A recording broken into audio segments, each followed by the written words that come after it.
எனக்கு ஒரு டவுட். என்ன? ஒரு வாரம் நான் ஊர்ல இல்ல, அப்போ யாராவது நம்ம வீட்டுக்கு வந்தாங்களா? அதெல்லாம் ஒண்ணும் இல்ல. நீ இதை தவிர வேற யாரு நம்ம வீட்டுக்கு வருவா சொல்லு? உனக்கு தெரியாதா பவி? தெரியாது. உன்னை கடைசியா கேக்குறேன்,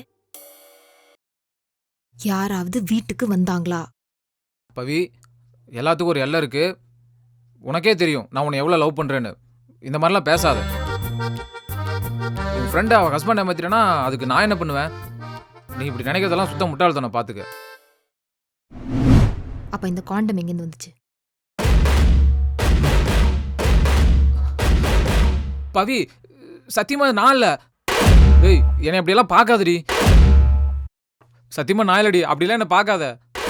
நான் முதல்லயே கேட்டேன் யாராவது வீட்டுக்கு வந்தாங்களான்னு. நீ அப்பவே உண்மையா சொல்லிருக்கலாம்.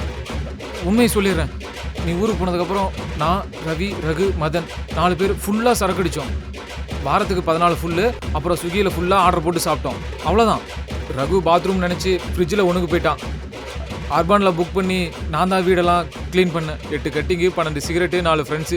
அவ்வளோதாண்டி நான் பண்ணது. வேற எதுவுமே நான் பண்ணலடி. நினைச்சேன். வீடு கிறிஸ்து கீழ இருக்குது நினைச்சேன். குடி வரலடி.